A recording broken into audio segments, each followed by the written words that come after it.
भगवते वासुदेवाय। ओम नमो भगवते वासुदेवाय। नारायणं नमस्कृत्यं नारायणं नमस्कृत्यं नरं चैव नरोत्तमं नरं चैव नरोत्तमं देवीं सरस्वतीं व्यासं देवीं सरस्वतीं व्यासं ततो जयमुदीरयेत्। ततो जयामुदीरये। नष्टप्रायेष्व भद्रेषु नष्टप्रायेषु भद्रेषु नित्यं भागवत सेवया नित्यं भागवतसेवया भगवती उत्तमा श्लोके भगवती उत्तमश्लोके भक्तिर्भवति नैष्टिकी। भक्तिर्भवति नैष्टिकी। कृष्णाय वासुदेवाय कृष्णाय वासुदेवाय देवकी नंदनाय च देवकी नन्दनाय च नन्दगोपकुमाराय नन्दगोपकुमाराय गोविन्दाय नमो नमः। गोविन्दाय नमो नमः। ग्रंथराज श्रीमद् भागवतम दूसरा स्कंद अध्याय तीसरा श्लोक क्रमांक 9। राज्य कामो मनुन्देवान् राज्यकामो मनुन्देवान् नृत्यतिं त्वाभिचरन् यजेत् विरक्तिं प्रविचरति काम कामो यजेत् सोमम् कामकामो यजेत् सोमम् अकामः पुरुषं परम्। अकामपुरुषं परम्। राज्यकामो मनुन्देवान् राज्यकामो मनुन्देवान् नृत्यतिं त्वाभिचरन् यजेत् विवृत्तिं प्रविचरति काम कामो यजेत् सोमम् कामकामो यजेत् सोमम् अकामः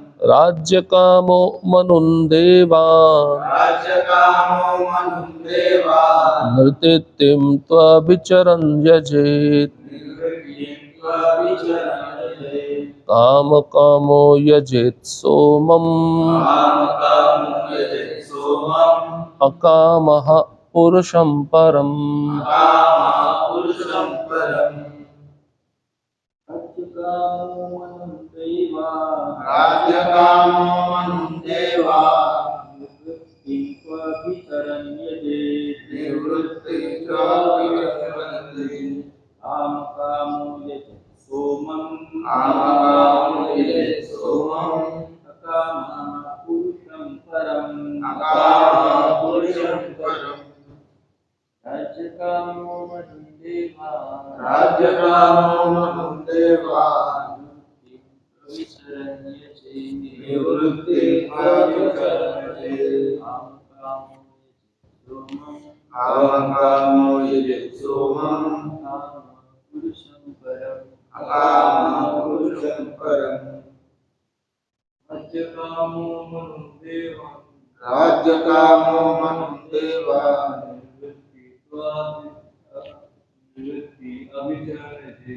निवृत्ति अभिचरति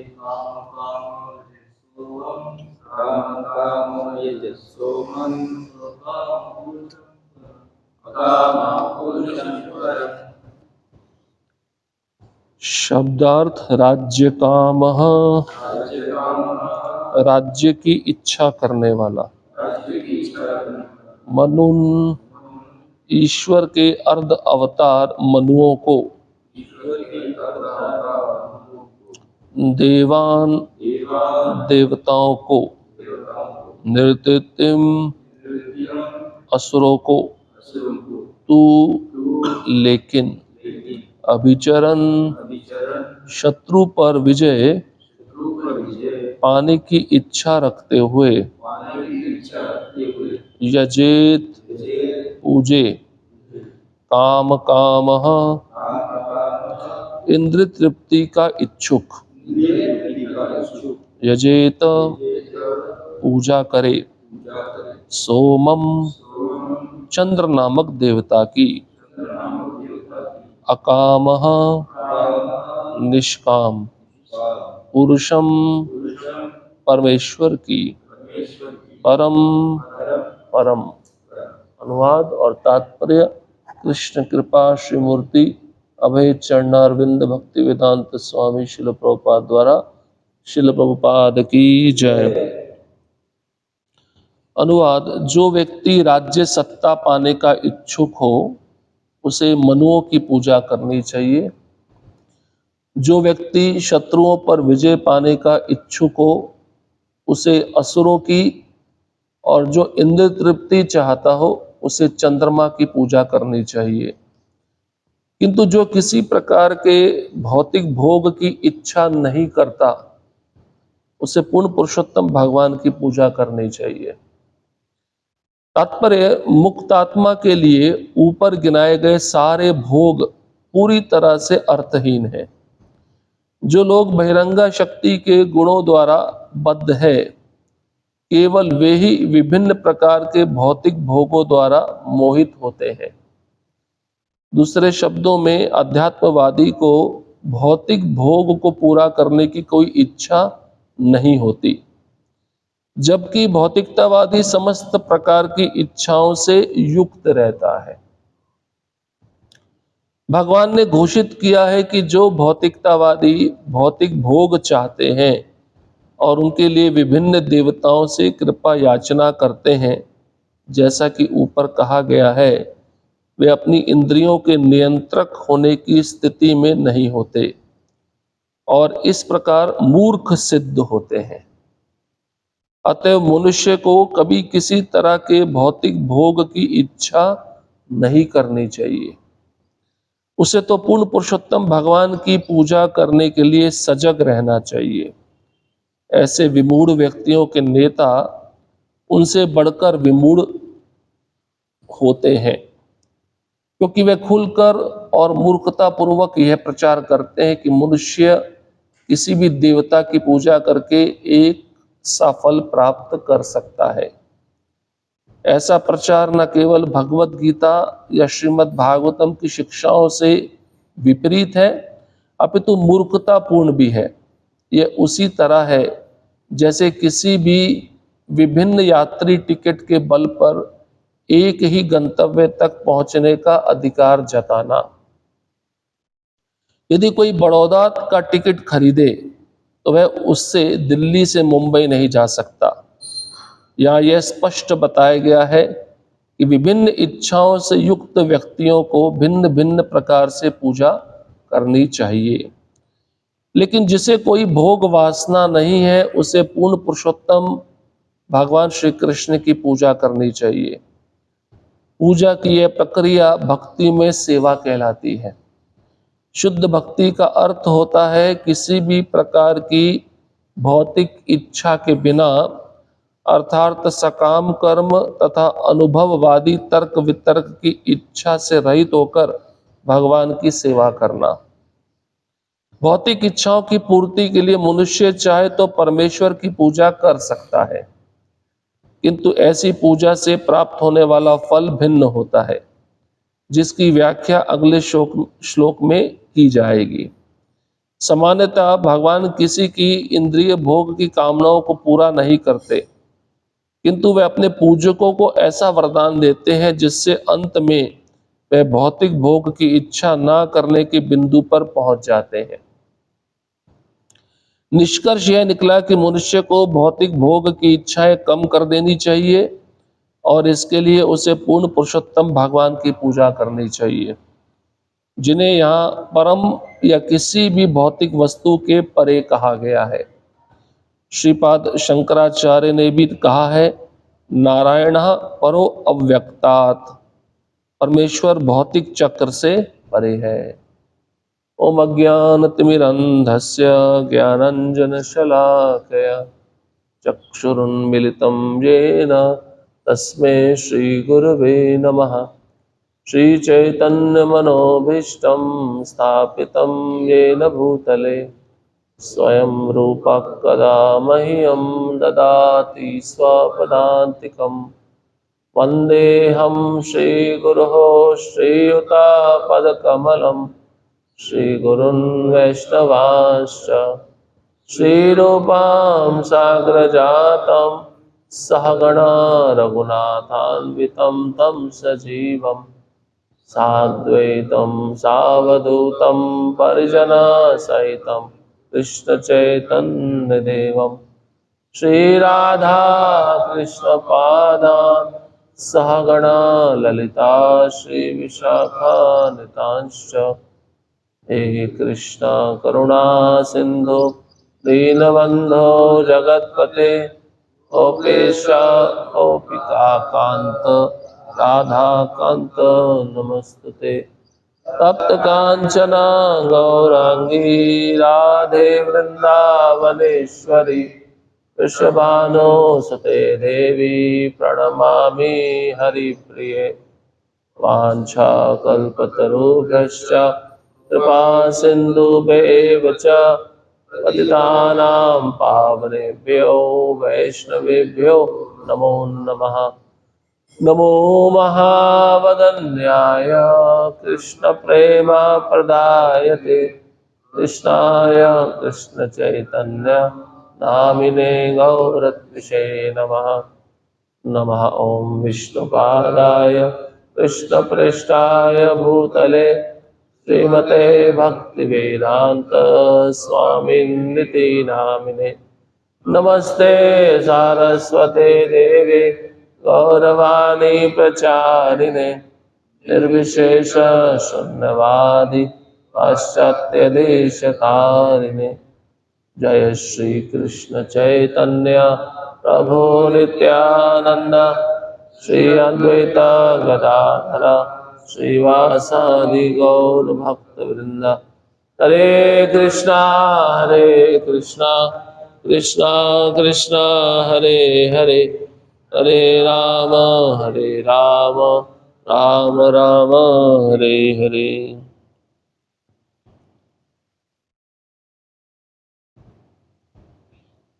हरे कृष्णा। आप सभी भक्तों का स्वागत है प्रातःकालीन श्रीमद् भागवतम के सत्र में। भागवतम प्रारंभ करने से पहले आप सभी उपस्थित भक्तों के चरणों में कृपा की याचना चाहता हूँ। मुझे अनुमति दीजिए इस भागवतम के श्लोक पे कुछ कह सकूं, विशेषता अपने शुद्धिकरण के लिए। तो इस अध्याय का शीर्षक है शुद्ध भक्तिमय सेवा, हृदय परिवर्तन। तो पिछले 2 श्लोकों से हम सुन रहे हैं कि बहुत सारे विभिन्न देवता हैं। उन देवताओं की पूजा अर्चना करके विभिन्न प्रकार का इंद्रिय भोग जीवात्मा को प्राप्त हो सकता है, लेकिन लिस्ट अभी तक समाप्त नहीं हुई है। तो आज के श्लोक में कहते हैं जिसको राज्य सुख चाहिए उसको मनु की पूजा करनी चाहिए। तो मनु भी भगवान की तरह पूरी तरह शक्तिशाली नहीं होते, इसलिए प्रभुपाद जी यहाँ पे लिखे अर्ध अवतार। तो उनके पास शक्तियां रहती लेकिन भगवान जैसी शक्तियां नहीं होती, सीमित शक्तियां होती हैं, इसलिए इनको अर्ध अवतार कहा जाता है। लेकिन प्रश्न ये उठता है, जैसे हम आजकल के ज़माने में देखते हैं बहुत सारे नेता जो बड़े बड़े ऊंचे पद पे बैठे हैं, जैसे कोई मुख्यमंत्री है, कोई प्रधानमंत्री है, तो ये भी तो राज्य का सुख ही भोग रहे हैं।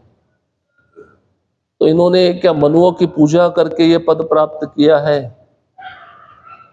ये प्रश्न उठना चाहिए। इनको ये पद कैसे प्राप्त हो गया? इनको तो पता भी नहीं होगा मनु कौन होते हैं।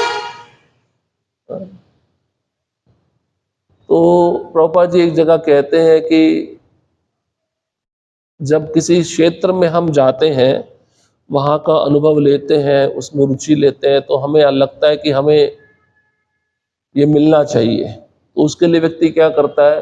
प्रयत्न करता है, क्योंकि जीवात्मा की इच्छा है उस पद को प्राप्त करने की। और जब वो उसके लिए प्रयत्न करता है, प्रयास करता है, तो भगवान इसमें उस जीवात्मा के लिए सहायक बनते हैं। एक तरह से भगवान उस जीवात्मा की इच्छा को पूरा करने के लिए वहां उपस्थित रहते हैं। अल्टीमेटली ये सब चीजें भगवान की कृपा से ही हो रही हैं। भगवान के माध्यम से ही ये सभी देवी देवता अपने उपासकों को अनेक प्रकार के वरदान देते हैं। लेकिन मनु की पूजा करके राज्य सुख प्राप्त करना, इसके पीछे कारण ये है, आप जानते होंगे जब सृष्टि का निर्माण हुआ था तब सबसे पहले मनु महाराज जी थे। वो पूरे चक्रवर्ती सम्राट थे, उन्होंने पूरा राज्य संभाला था। और ब्रह्मा जी ने उनको बोला भी था, आप पृथ्वी पे जाकर पूरे संतान को भर दो, जनसंख्या को बढ़ाओ। इस प्रकार से उन्होंने अपने पिता की आज्ञा का पालन किया। तो ब्रह्मा जी को जो शक्ति प्राप्त है भगवान से, वही शक्ति ब्रह्मा जी ने मनु महाराज को दी। तो मनु महाराज ऐसा कर पाए, उनके पास वो शक्ति थी, अपने पिता से उन्होंने प्राप्त की थी। कारण क्योंकि अपने पिता की आज्ञा का पालन कर रहे थे। तो उसी प्रकार से राज्य का जो मुखिया होता है उसको भी मनु महाराज के पद चिन्हों पे चलना चाहिए, तब मनु महाराज की कृपा उसको प्राप्त होती है। राजा बनना आसान है, लेकिन राजा बनकर उसकी जिम्मेदारियों को निभाना बड़ा कठिन है। ऐसे परीक्षित महाराज हैं, अब उन्होंने अपने राज्य में देखा कली है, और मेरे राज्य में ये कली क्या कर रहा है, गाय को और बैल को मार रहा है। इसलिए उन्होंने उस कली को दंड देने के लिए अपना शस्त्र निकाल लिया। आज तक भगवान श्री कृष्ण और मेरे पितामह गांडीवधारी अर्जुन के राज्य में किसी जीव को दुख भोगना नहीं पड़ा, और मेरे राज्य में ये कली आकर ऐसा प्रभाव दिखा रहा है। तो इसका अर्थ यह है कि मेरे ऊपर कलंक लगेगा ना, मेरे जो पूर्वज है उन पे कलंक लग जाएगा, इसलिए मैं होने देना नहीं चाहता। तो ऐसा सोचकर महाराज परीक्षित ने कली को दंड दिया। बाद में कली शरणागत हो गया, स्थान मांगे, उन स्थानों में रहने लगा। कहने का तात्पर्य ये है, आजकल के नेता लोग ऊंचा पद तो प्राप्त कर लेते हैं, लेकिन राजा जैसा जिम्मेदारी नहीं निभा पाते। तो एक तो उस देवता की कृपा भी चाहिए, और विशेषता भगवान की कृपा चाहिए, और अपना पूरा प्रयास होना चाहिए।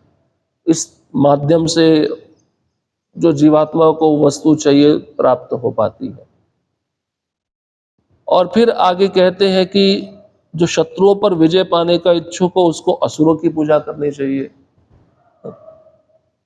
शत्रु तो बहुत सारे हैं संसार में, बाहर भी हैं, अंदर भी हैं, लेकिन असुरों की पूजा तो तामसिक लोग करते हैं। शत्रु पर तो विजय प्राप्त करने के लिए आप अपनी सेना इकट्ठा कर लो, बल बढ़ा लो, सिद्धियां अर्जित कर लो। इस प्रकार से भी असुरों पर विजय प्राप्त की जा सकती है, शत्रु पर विजय प्राप्त की जा सकती है। लेकिन हम कभी कभी देखते हैं देवता भी असुरों से हार जाते हैं, देवताओं की शक्ति भी असुरों के सामने खत्म हो जाती। जैसे इंद्र की शक्ति बलि महाराज के सामने खत्म हो गई थी। तो प्रसंग आता है कि बलि महाराज ने जब स्वर्ग पे चढ़ाई की तो शंख बजाया, शंख सुनते ही इंद्र डर गया, और ब्रह्मा जी बोले शंख बजते तुम यहाँ से चले जाओ, युद्ध करने का प्रयास मत करो, क्योंकि अब वो अपने गुरु की सारी शक्तियों को लेकर आया है। तुम लड़ने का भी प्रयास करोगे तब भी हरा नहीं पाओगे, इससे बुद्धिमानी इसी में, यहाँ से चले जाओ। और वो चले गए चुपचाप। देखिए देवता लोग जो भगवान के द्वारा संरक्षण प्राप्त करते हैं वो भी असुरों से डरकर भाग जाते हैं। इसलिए बताते हैं शत्रु पर विजय पानी हो तो असुरों की पूजा करो, लेकिन पर्टिकुलर कौन से असुर की पूजा करे वो नहीं दिया हुआ। असुर में तो हिरण्यकश्यप भी आता है, रावण भी आता है। देवता लोग इनसे भयभीत रहते थे। हिरण्यकश्यप अपनी भ्रुकुटी घुमाता था तो देवता बादल के पीछे छिप जाते थे। और भागवतम में लिखा है जब भगवान नरसिंह मार रहे थे, देवता लोग सामने नहीं आ रहे थे। सामने आकर अगर देखकर हंसेंगे तुमको डर था ये जीवित बच गया, जीवित बचने के बाद हमको मारेगा। उनको तब भी गारंटी नहीं थी कि भगवान नरसिंह देव इसको मार देंगे या नहीं मार देंगे। सोचिए, ये देवताओं की स्थिति है। और देवता लोग हमको क्या चीज देंगे संसार में, वैसे हम फंसे पड़े हैं। और जो इंद्र तृप्ति चाहता है उसे चंद्रमा की पूजा करनी चाहिए। ऐसे बताते मन का देवता चंद्रमा है ना। तो चंद्रमा की बहुत सारी पत्नियां थी, दक्ष की पुत्रियों को उसने प्राप्त किया था, उसमें से रोहिणी बहुत सुंदर थी, उसके प्रति वह आकर्षित रहता था, तो शाप भी मिला था दक्ष से। तो इसलिए वो 15 दिन उसका रूप ढल जाता है, 15 दिन बढ़ जाता है। अमावस्या पूर्णिमा इसी कारण से आती है, लेकिन भगवान शिव की आराधना करके उसने अपना रूप वैसा ही प्राप्त किया। संसार तो पूरा इंद्र तृप्ति में लगा हुआ है, कौन से चंद्रमा की पूजा करते हैं सब लोग?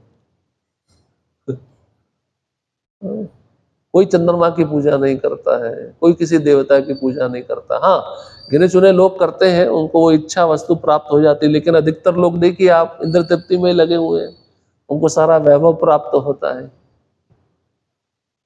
चैतन्य चरितमृत में श्लोक आता ना, भुक्ति मुक्ति सिद्धि कामी सकले अशांत, कृष्ण भक्त निष्काम अतएव शांत। भुक्ति जिसको भोग चाहिए, भौतिकतावादी लोग, हर प्रकार का सुख सुविधा, ऐशो आराम, खाने में, पीने में, विहार में, आहार में, इस प्रकार की इंद्र तृप्ति जो चाहता है उसको भुक्ति कहते हैं। भुक्ति, भोग करने के इच्छुक। फिर आता है मुक्ति। मुक्ति मतलब आप समझते ही हैं, ब्रह्म तेज में विलीन हो जाना, अपने अस्तित्व को समाप्त कर देना, उसमें सेवा की भावना रहती ही नहीं है, ये भी इंद्र तृप्ति है। जब तक सेवा की भावना नहीं आएगी तब तक हर वस्तु इंद्र तृप्ति रहेगी, उसके मन में जो इच्छा है उसको इंद्र तृप्ति में जाके मिला देगी। सिद्धि योगी लोग, ज्ञानी लोग मुक्ति चाहते हैं, योगी लोग सिद्धि चाहते हैं। 8 प्रकार की सिद्धियां हैं, सिद्धियां प्राप्त करके हम लोगों को आकर्षित करके अपने वशीभूत कर लेंगे। पढ़ेंगे तो बहुत हैरान भी हो जाएंगे, कितनी अलग अलग प्रकार की सिद्धियां हैं। वो सिद्धि मुझे प्राप्त हो जाए तो मैं समझ सकता हूँ प्रणय के मन में क्या चल रहा है, वो आगे चल के क्या करेगा, भविष्य बता सकता है व्यक्ति, वो सिद्धि है। एक सिद्धि है कि यहाँ पे बैठे बैठे मैं बैंकॉक में हाथ रखूं और सेब उठा लूं, ये भी सिद्धि है। एक सिद्धि है अपनी इच्छा से मैं एक ग्रह बना सकता हूँ, एक प्लैनेट बना सकता हूँ, कितनी अद्भुत सिद्धियां हैं। एक सिद्धि है दूसरे को वश में करके उससे मैं जो करवाना चाहूं करवा सकता हूँ। तो योगी लोग इसके पीछे पड़े रहते हैं, ये भी इंद्र तृप्ति है। क्योंकि मरने के बाद आप जो भी इंद्र तृप्ति कर रहे हो वो इंद्र तृप्ति आपके साथ में जाने वाली नहीं है। मुक्ति हो गया, मुक्ति हो गया, सिद्धि हो गया, कामी हो गया, तो काम वासना से भरे पड़े हैं। अब इन सब के अंदर इंद्र तृप्ति की इच्छा रहती है, लेकिन अगले पंक्ति में कहते हैं कृष्ण भक्त निष्काम अतएव शांत। यहाँ पे अकामा शब्द आया है। अकामा शब्द का अर्थ ही निष्काम, प्रभुपाद जी लिखे हैं, इसकी कोई कामना नहीं है। अब प्रभुपाद जी कहते हैं ऐसा तो हो नहीं सकता कि कोई कामना नहीं है, कामना होती है, हम पत्थर तो नहीं है। कामना क्या है? गुरु और कृष्ण को प्रसन्न करने का इच्छा, इसको कहते हैं अकामा। तो जो अकामा है उसको किसकी पूजा करनी चाहिए? पूर्ण पुरुषोत्तम भगवान श्री कृष्ण की। देखिए कितना सुंदर बता रहे हैं। भगवान जबकि सब कुछ दे सकते हैं, देवताओं के पास जो नहीं है वो भी दे सकते हैं, लेकिन जिसके मन में इंद्र तृप्ति नहीं है उनको कृष्ण के पास जाना चाहिए। इसका मतलब कृष्ण का भक्त कितना दुर्लभ है। इसलिए कृष्ण भगवद गीता में क्या बोले? मनुष्यानाम सहस्त्रेषु कश्चित् ददति सिद्धये। Rarest of the rare, endangered species है। लेकिन आपको दुनिया में शिव जी के भक्त बहुत सारे मिल जाएंगे, दुर्गा के भक्त बहुत सारे मिल जाएंगे, कृष्ण का भक्त बहुत विरला मिलेगा, और विरले में से भी आप ढूंढने जाओगे तो शुद्ध भक्त और भी दुर्लभ है।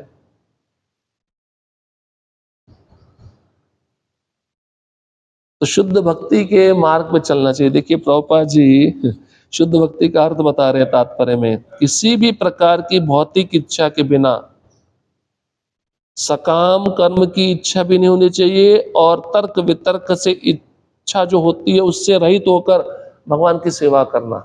मतलब जैसे इस्कॉन में आ गए, किस उद्देश्य से आए? हर कोई अपने उद्देश्य से आता है। कोई विदेश में, ये चर्चा भी हम पहले कर चुके हैं, क्योंकि भौतिक इच्छा समाप्त नहीं होती ना। प्रभुपाद जी कहते हैं सिंस टाइम इमेमोरियल, ये जीवात्मा अनादि काल से 3 गुणों का संग लेकर इस भौतिक ब्रह्मांड में घूम रहा है। यही रूपे ब्रह्मांड बर्मिते, कौन भाग्यवान जीव, गुरु कृष्ण प्रसादे पाए भक्ति लता बीज। देखिए यहाँ पे भी कृष्ण भक्ति कितनी दुर्लभ है। ब्रह्मांड में जीव घूम रहा है, अलग अलग शरीरों में, अलग अलग योनियों में, लेकिन भाग्यशाली कौन है? जिसको कृष्ण के शुद्ध भक्त का संग प्राप्त होता है। और ये ऐसे नहीं हो जाता है, इसके पीछे बहुत बड़ी भूमिका है। पूर्व जन्मों में आध्यात्मिक सुकृतियां हैं, कुछ भक्ति अधूरी रह गई, वो भक्ति पूर्ण करने के लिए व्यक्ति आता है। ये कारण बनता है शुद्ध भक्तों के संग में आना।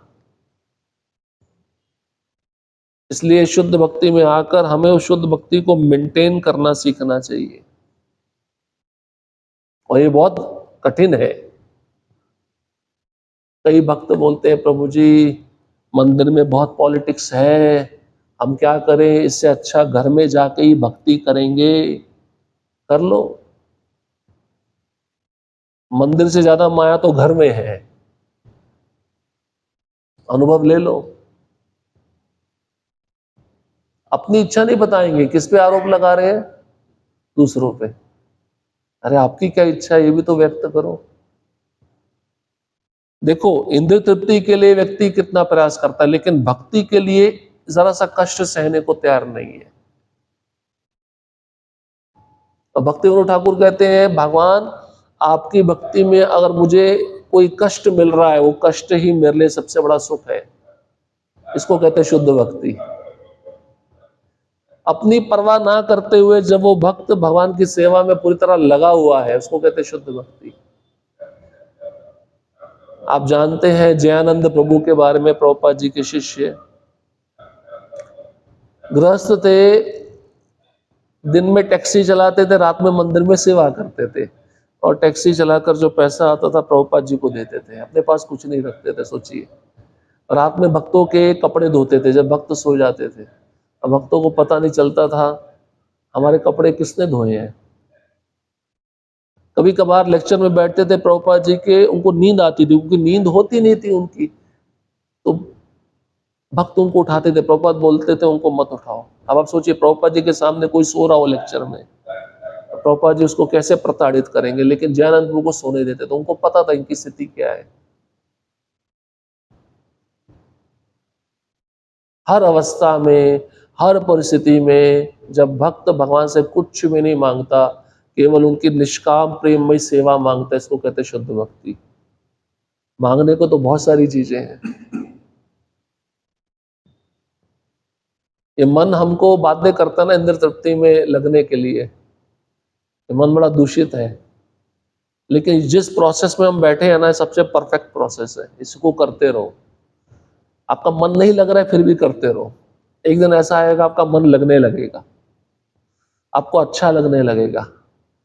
रूप गोस्वामी इसी का एक उदाहरण देते हैं ना, जॉन्डिस हो जाता है, उसको पीलिया हो गया, जो भी मीठी चीज खा रहा है उसको कड़वा लग रहा है, डॉक्टर बोलता है यही औषधि है, यही पीते रहो, इसी को पीने से आपका टेस्ट वापस आ जाएगा। क्योंकि ये जीवन आदि बहिर्मुख हो चुका है कृष्ण से, इसलिए माया के संग में रहकर ये कृष्ण को इतना भूल चुका है कि अब जब उसको कृष्ण की याद आती है, जब जब करने बैठता तो कितना हावी हो जाता तमोगुण। माया नहीं चाहती जो उसका संबंध पहले कृष्ण के साथ था वह दोबारा स्थापित हो जाए, इसलिए माया विघ्न पैदा करती है। प्रयास करना चाहिए, स्ट्रगल है, संघर्ष है, लेकिन बाहर के जगत की अपेक्षा यहाँ पे अच्छा संघर्ष है। लेकिन ये संघर्ष ऐसा, इसमें आप लगे रहोगे आपको सफलता मिल जाएगी, बाहर के संघर्ष में सफलता नहीं है।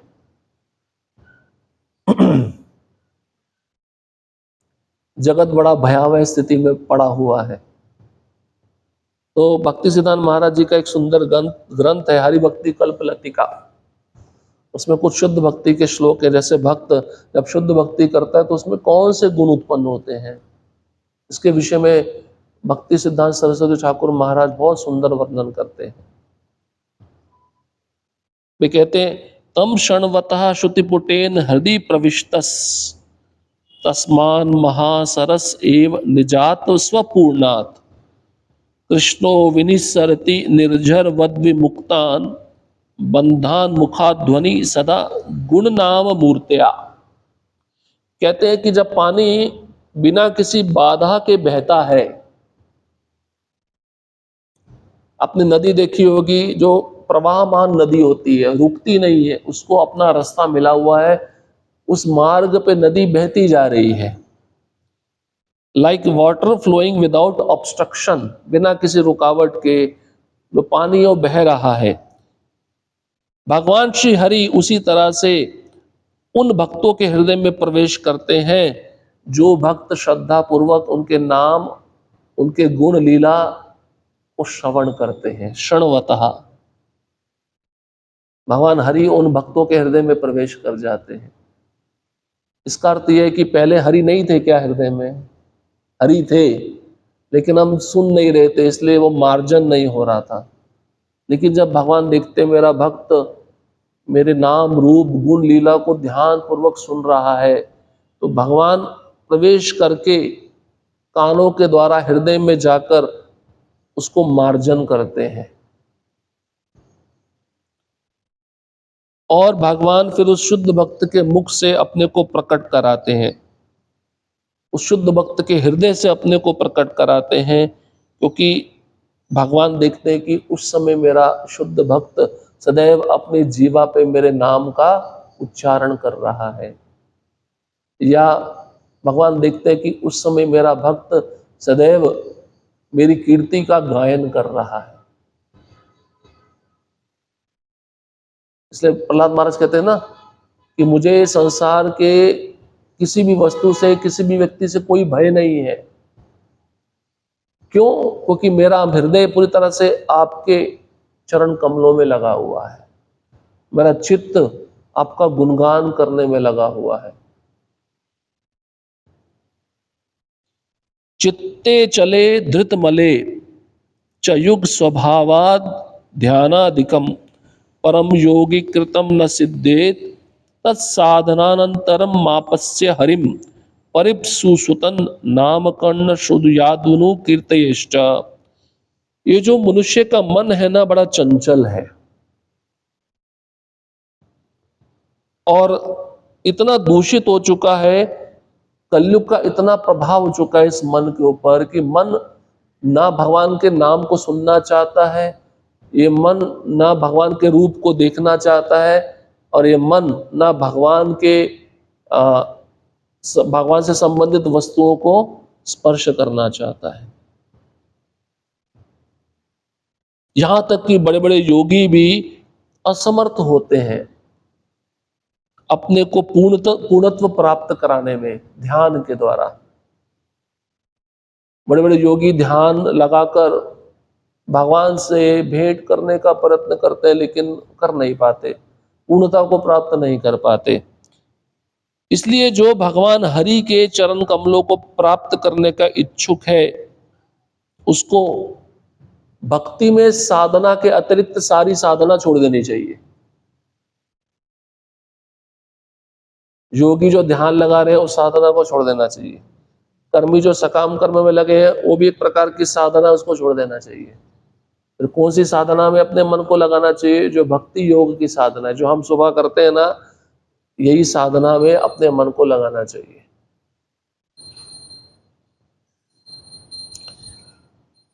उन भक्तों को भगवान के नाम सुनने में अपने कर्ण को लगाना चाहिए और अपनी जीवा को भगवान के गुणगान में लगाना चाहिए, भगवान के गुण का गुणगान करने में लगाना चाहिए।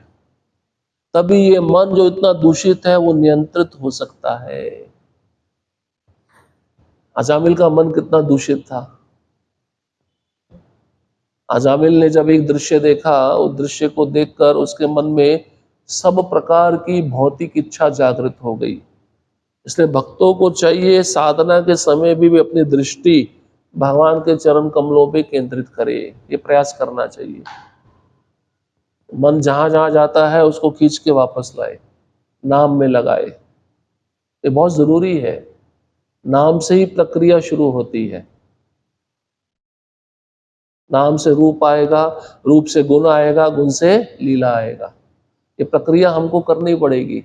अब ऐसा ना हो जाए दीक्षा ले लिया, 40 साल बीत गए, नाम जप कर रहे हैं, नाम सुनने में नहीं आता, तो नाम के प्रति कोई आकर्षण ही पैदा नहीं हुआ। तो प्रयास करना पड़ेगा। और नाम के प्रति आकर्षण पैदा नहीं हुआ तो भक्ति सिद्धांत महाराज का वाणी सत्य है, 3 जन्म लेने पड़ेंगे। ये जन्म नाम अपराध में जाएगा, दूसरा जन्म नाम अभास में जाएगा, तीसरा जन्म मिलेगा शुद्ध नाम में जाएगा, अगर गंभीर रहे तब।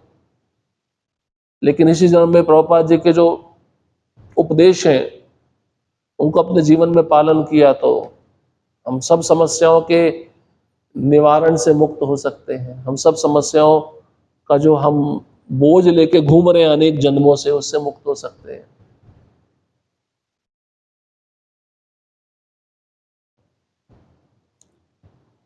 जो इस भौतिक संसार के अंधकार से बाहर आना चाहते हैं उन जीवों को एकमात्र केवल भगवान श्री हरि के जो नाम है और उनके जो गुण हैं उनका ही गुणगान सदैव करते रहना चाहिए। और संसार के अज्ञान में अंधकार से बाहर आ सकते हैं। भक्ति में आके भी अज्ञान कैसे आता है? जब कोई भौतिक इच्छा हमको पकड़ लेती है। इच्छाएं बहुत सारी हो सकती हैं, लेकिन इच्छाओं को खत्म करने का प्रयास करना चाहिए शुद्ध भक्ति के माध्यम से। इसलिए बारंबार कहते हैं प्रभुपाद जी के ग्रंथ पढ़ो, बहुत जरूरी है। तो नए नए भक्त आते हैं, उनको प्रभुपाद जी के ग्रंथ पढ़ना बहुत जरूरी है, बहुत आवश्यक है। अपने मन से कोई ग्रंथ मत पढ़ो। बहुत सारे भक्त जब नए नए आते हैं इंटरनेट पे सर्च करते हैं क्या चीज नहीं मिल रही है। भाई आप कुकिंग का प्रोसेस जो है वो कोई नया तो नहीं हुआ, मसाले वही हैं, खाली बनाने वाले अलग होते रहते हैं, उनका जो बनाने का भाव है अलग अलग रहता है, लेकिन सामग्री तो वही है। अब कितनी मात्रा में मिलाना है उसके ऊपर निर्भर करता है कि उसका स्वाद कैसे आएगा। उसी प्रकार से साधक अलग अलग होते हैं। तो साधकों में भी कई साधक ऐसे होते हैं जो भगवान के नाम के प्रति रुचि जागृत कर लेते हैं। उनको पता है भगवान का नाम कैसे सुनना चाहिए, भगवान का नाम कैसे जप करना चाहिए, तो उन महात्माओं का संग लेना चाहिए। नहीं तो इस संसार में हम भटकते रहेंगे। और इस संसार में भटकना मतलब अपने को खतरे में डालना है। जैसे किसी के घर में आग लग जाती है तो फायर ब्रिगेड आती है ना, घंटी बजती है। लेकिन हमारा ऐसा बोलते हैं ना, हमारा शरीर भी एक प्रकार का घर है। इसमें 9 द्वार क्या है, खिड़कियां हैं। अब इसमें कौन सी आग लगी हुई है? कभी दिखता है हमारा शरीर जल रहा है? किसमें जलता है शरीर? भौतिक भोग में जलता है ना, काम वासना में जलता है, इच्छाओं में जलता है। उसको बुझाने के लिए क्या करोगे? कौन सी फायर ब्रिगेड का घंटे बजाओगे? हरे कृष्णा कृष्णा कृष्णा हरे हरे, हरे राम राम राम हरे हरे। पीछे एक भक्त आए थे, बोल रहे थे प्रभु जी मेरे को काम वासना बहुत सताती है, बहुत सताती है। मैंने बोला ये उम्र है, आप पे अटैक होगा, यही उम्र है। इसमें वेग जो होता है ना बड़ा तीव्र होता है काम वासना का। अब आपको निपुण होना चाहिए कि जब वो विचार आ रहा है तो उसको कैसे हटाऊं। उस विचार के चिंतन में अपने मन को लगाओगे तो आग में और घी डालने के बराबर है, और भड़केगा। इसलिए अच्छा उस समय महामंत्र का जप करो, ध्यान पूर्वक प्रयास करो, प्रभुपाद जी के ग्रंथ पढ़ो। यही उपाय है बचने का, और कोई उपाय नहीं है। अब कोई सोचे तो कुछ नया उपाय आ जाए, वो नया उपाय नहीं है, यही उपाय दिया भगवान ने हमको। इससे प्रयास करना चाहिए। भौतिकतावादी लोग बड़े दुखी हैं, दिखावा करते हैं खुश होने का, लेकिन उनके जीवन में कोई भी सुख नहीं है। इसलिए ऐसे लोगों को जाके हमें प्रचार करना चाहिए, यथासंभव समय मिले। उसमें से कोई गंभीर जीवात्मा जो आपके उपदेश को सुन लिया तो वो भक्ति में आ सकता है। एक माला भी जब शुरू किया तो बहुत बड़ी बात है। एक माला जब करते करते 16 माला तक भी आ जाएगा। प्रयास करते रहना चाहिए। संसार अजनबी की तरह है, यहाँ पे कोई किसी का नहीं है, भगवान ही है, हमारे बंधु, हमारे शुभ चिंतक, हमारे सर्वस्व। स्कूल में थे, प्रेयर गाते थे ना, त्वमेव माता च पिता त्वमेव बंधुश्च सखा त्वमेव विद्या द्रविड़म त्वमेव सर्वम मम देव देव। इसका मतलब क्या है? पूरा सार इसी में आ गया, वही सब कुछ है। उन्हीं पे आश्रित रहो, गुरु पे आश्रित रहो, और जो सेवा मिलती है उसको अच्छे से करो। इस अज्ञान रूपी अंधकार से हम बाहर निकल आएंगे। हरे कृष्णा कृष्णा कृष्णा हरे हरे, हरे राम राम राम हरे हरे। तो किसी का कोई प्रश्न है, कोई टीका है, कोई कुछ कहना चाहता है?